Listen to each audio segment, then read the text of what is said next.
Special mention versus Bowser minigames. Mario Party 10 tried to implement a special type of game in the form of Bowser minigames, games that would be playable on the Bowser Party mode where one player is Bowser trying to terrorize the other four players. And although there isn't necessarily a winner in these games, Bowser essentially wants to try and eliminate all of the players, or if not, do as much damage as possible so the opponents are weakened for a future Bowser game attempt. Meanwhile, the players do everything they can to prevent it. All of these games are actually pretty solid in retrospect, but I wouldn't necessarily say any of them reach top 10 potential. Hell, even the bingo minigame is good for a few laughs, even though it's essentially luck-based and takes a bit too long for my liking. But yeah, for an average game mode, it had some very above-average minigames, and I didn't want to forget to mention them when I went through this list. Number 10, Fool Me Once. A very short and sweet minigame that doesn't really have a lot of complexity to speak of. You have a button sequence of 10 buttons to memorize, which is more than doable if people can memorize phone numbers, and the further you make it, the better you will do. I can't really say why I like this game, but it always sticks out to me as a game that was actually kind of cool to play. Just goes to show you that you don't need to be overly complicated to make a good minigame. Number 9, Beeline Shrine. Another game where I can't really explain why I like it so much, probably because it's very simple and does combine some ideas used in the past Mario Party games, while still remaining to be pretty unique considering. In this game, you have to avoid swarms of bees by running or jumping away from their different formations, and to come out of the game completely unscathed, or without getting knocked out, which happens if you take 3 hits of damage. I get kind of an all-fired-up vibe from Mario Party 3 with this one. However, the controls aren't as bad, and you have a way to recover some ground if you mess up. I have to admit, one thing I do like about Mario Party 9 and 10 is that even if you make one little mistake, you're not necessarily out of the running for a minigame because they give rewards for first, second, and third, and even fourth place in some cases. In a situation where you make just one mistake, even if one player got perfect, you're still guaranteed at least second place rewards, which is really, really nice. Number 8, Paintball Battle. This is a game that requires quick reflexes, clever thinking, and the courage to put yourself out there in the line of fire if necessary to draw out your opponent. In this game, you are locked in a deadly paintball war with your opponents in a maze of columns and walls. Your goal is to hit each player a certain number of times until they are all knocked out and only one player remains. Once again, a very simple concept that actually is really fun to watch as it plays out. You have to play aggressively if you want to get the hit, but you can't be too aggressive just in case that is what your opponent wants you to do, and if you are falling into their own trap. One thing I will say though, this game can be a little annoying, much like some other minigames, where teaming up against certain players, the current winner usually, is very, very easy to do. So please, if you are playing with your friends, please don't do that. Make it the free-for-all that this minigame deserves to be. It's a lot more fun that way. Number 7, Rapid River Race. Screw you Cosmic Coasters and Asteroid Rage and other games where you have to change lanes very quickly to make it to the end of a course first. I actually kind of forget what those kind of games are called. I want to say pole position, but I feel like you have full control over your car on that one. Anyway, I pretty much explain what you do in this game. You try to reach the end of a track first, but along the way you will have obstacles to avoid. You don't maneuver around them by turning though, but by changing your lane so that you can maintain your speed, because whenever you crash into something, you lose speed and have to build it up again. I feel like we've seen this game time and time again in Mario Party, but I feel like this setup is the best way to handle it. It's not too complicated, straight to the point, and actually controls pretty solidly. And that's why it's here on this list. Number 6, Meanie Match. Normally I'm not too much of a fan of memorization games, but with the way this game works, it almost convinces you to work as a team in order to get the entire puzzle correct.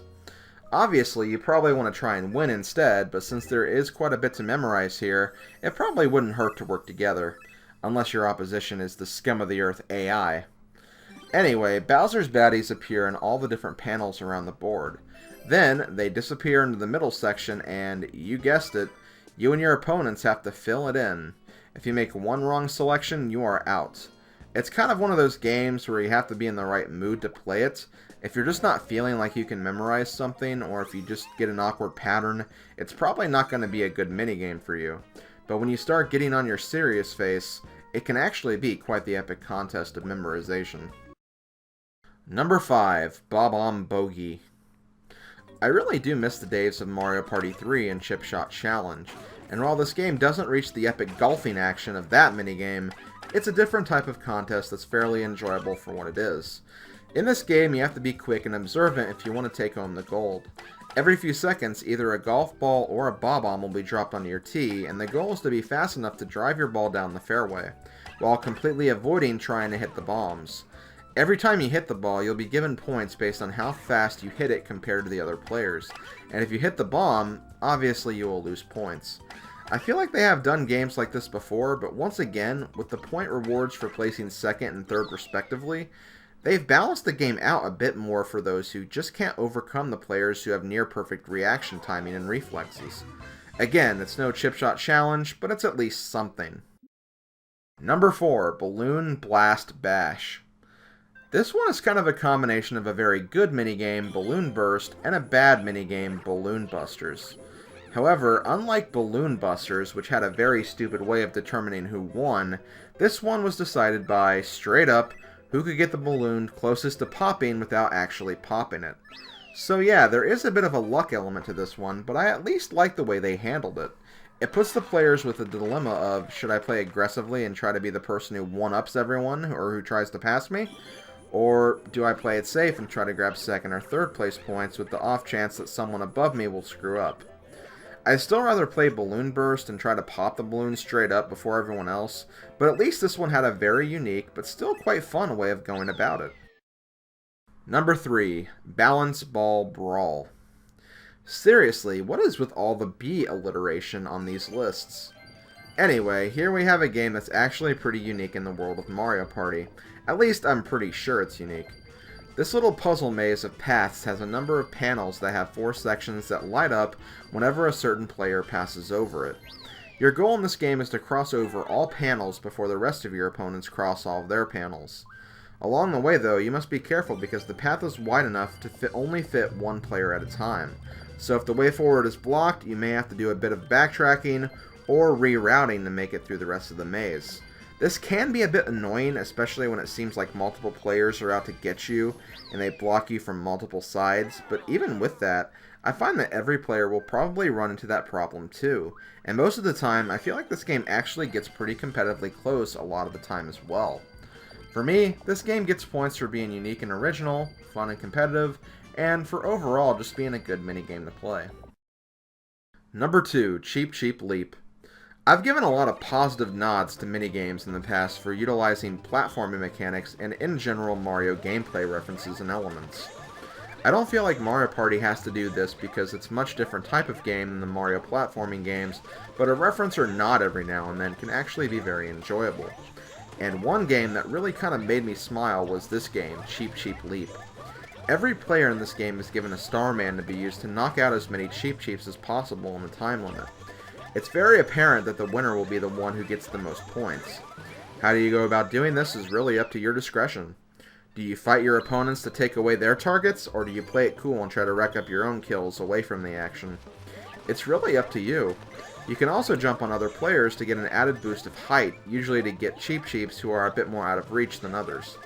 Overall, this was a nice nod to the Mario series in a lot of ways, and one that ended up being a very solid and enjoyable minigame as well.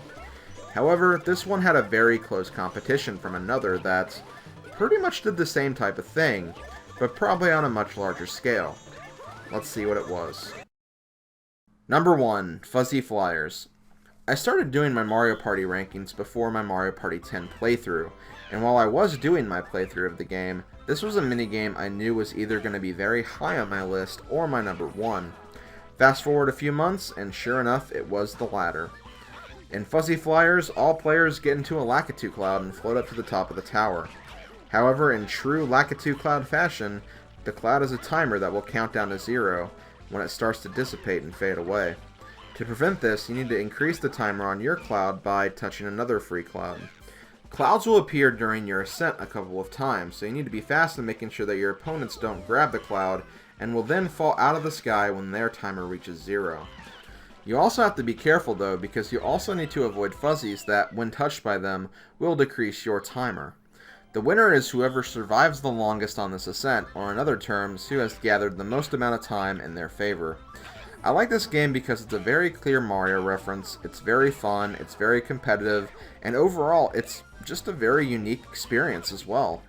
Unless I'm just incredibly blank-minded, I don't think there has ever been a game like this in Mario Party, and even if there was, it just wasn't as memorable as this one was. And despite all the bad things I may have to say about Mario Party 10, this minigame was definitely a gem buried deep in the rough of this game's data. And for that, it's my pick for Best Mario Party 10 minigame. And that's going to do it for the minigames, but there is one more video of content that'll be out for Mario Party 10 before I put a close to it. Now, like I said before, this video is probably going to be very different from all the other Mario Party ranking videos I've done so far, just because Mario Party 10 is honestly a much different game.